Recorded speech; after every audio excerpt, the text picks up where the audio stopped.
먹이는 게 낫겠다. 남하고 화합하는 게 좋겠다. 그러니 한중일에 배를 타자. 한중일이 배를 타면서 북한을 끌어들이자. 한반도 문제를 그렇게 해결하자. 라고 하는 진실의 순간이 언제 올 것인가. 중국은 북한보다는 훨씬 늦게 올 거예요. 진실의 순간이. 많은 테스트를 한 후에 올 거예요. 한국은 이미 진실의 순간이 왔어요.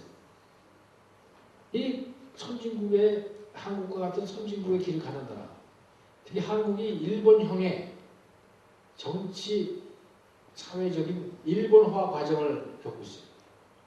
에이징 소사이어티, 고령화 사회로 가고 있어요. 이러는 과정에서 결국 우리 스스로는 이 국민들의 불만이 고도화되고 이것이 분노가 되지 않기 위해서는 여백을 우리가 찾아야 되는데 할 수 없다. 중국하고 손을 잡을 수밖에 없다. 중국을 달래자. 서로 이렇게 해서 진실의 순간이 다가오면 내가 볼 때는 이 문제는 해결이 될 수 있다. 그 전에는 뒤집으면 그런 진실의 순간이 오기 전에는 합의가 없습니다. 남북한 문제는 합의가. 두 번째 요인은 뭐냐면 미국이 중국을 끊임없이 봉쇄할 것이다라는 협심증에 걸려있어요.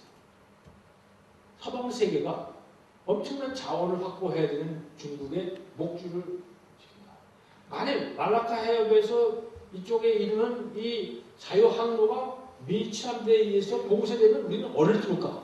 미얀마 노선을 뚫을까? 어디를 뚫을까? 그러면 우리가 러시아 파이프라인을 이용할까? 카자흐스탄? 이란? 이런 다양한 생각을 하면서 앞으로 생존을 위해서 중국은 자원 확보에 부심합니다. 그러면서 미국이 끊임없이 우리를 컨테인한다라고 하는 생각을 버려야 돼요. 미국이 중국을 놔줘야 돼요. 그러면서 미국은 자기 일이 좀 급해. 그래서 이런 문제를 놓고 과연 진실의 순간들이 언제 오겠느냐. 나는 그런 과정에서 끊임없이 육자가 만나야 된다. 나는 개인적으로 육자회담을 굉장히 찬성합니다. 일단 sailing in the same boat.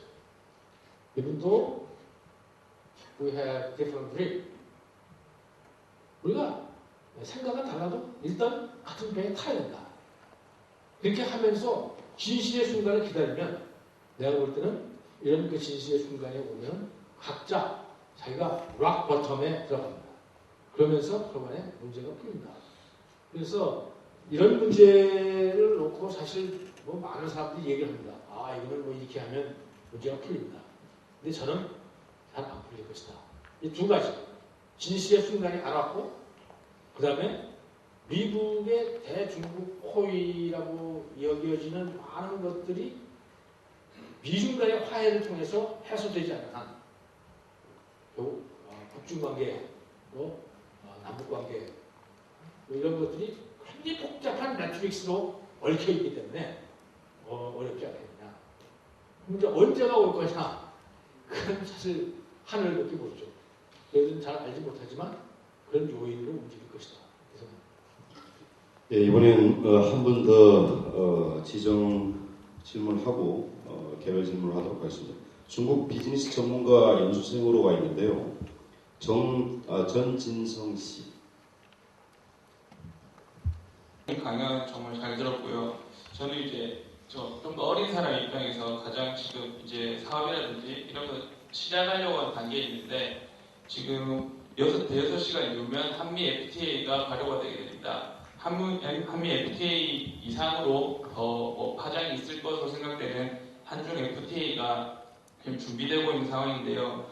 한중 FTA에 대해서 혹시 어떻게 생각하시는지, 찬성하시는지 반대하시는지, 찬성하신다면 그 당위성, 이렇게 반대하시는 분들에 대해서 어떻게 설득시킬 만한 당위성이 있으신지, 그리고 그 한중 FTA가 체결되었을 때 그 예상되는 효과, 그리고 만약에 협상하는 대표에게 조언을 하신다면 조언 한마디를 듣고 싶습니다.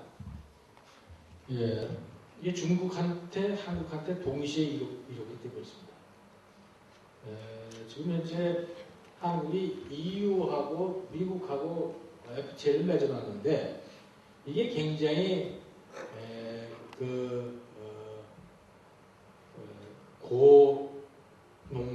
농도가 짙은 높은 단계의 FTA예요. 이게 굉장히 어려운 협상을 한 겁니다. 이게. 강대국들하고 이제 협상을 한 건데 그 강대국하고 협상을 하는 것이 그만큼 자신감의 표현일 수 있지만 그러나 한국같이 전근대와 근대, 탈근대가 공존하고 있는 나라의 경우는 항상 문제를 많이 갖고 있습니다. 그러면 이제 이것이 결국 이제 전근대 세력들 입장에서 보면 생존의 문제가 되기 때문에 이 문제를 설득하는 것은 쉽지가 않아요. 그리고 그 사람들한테 무슨 생애 터전을 새로 만들어주는 것도 마땅치 않습니다. 돈 주고 뭐 그런다고 해도 그 사람만이 그 돈을 활용해서 새로운 생업을 할 것도 마땅치도 않고 그 보조금을 준다고 해서 그 농업이나 뭐 이런 그 예민한 품목들이 과연 어떻게 생존할지 또 과연 그렇게 되면 상대 국가에서 얼마나 많은 이쪽에 피해를 줄지 뭐 KDI나 뭐 이런 TF에서 뭐 계산을 해요. 이렇게 되면 뭐 GDP가 얼마 오르고 뭐 무역 수지가 얼마큼 오르고 뭐 그런데 난 하나도 안 믿어요. 그건 이제 실험실에서 박제 같은 그 동물 박제 같은 건데 그거는 may or may not as the case may be 이런 거예요. 그럼 어떻게 되느냐에 따라서 상황에 따라서 어떤 때는 뭐 캐피탈 임포팅 컨트리가 캐피탈 엑스포팅 컨트리 될 수도 있고 아주 장관 세월을 놓고 하는 거기 때문에 어느 면에서 보면 약간 투기적 요소도 있습니다. 그러니까 이게 과연 우리나라가 미국에 더 많이 갈지 우리는 항상 미국에서 많이 온다고 생각하는데 그거에 따라서 그 디시전이 오를 수도 있고 안 오를 수도 있어요. 그런데 우리가 두 개의 협정을 성공적으로 이렇게 시행을 하는 입장에서 보면 우리는 중국하고 해서 별 문제 이렇게 하나도 없어요. 지금 WTO 국가에서 입장에서 보면 상당히 많은 부분은 결국 그 WTO 협정에 의해서 상당히 많은 부분들이 서로간에 공유하게 됩니다. 베네핏을.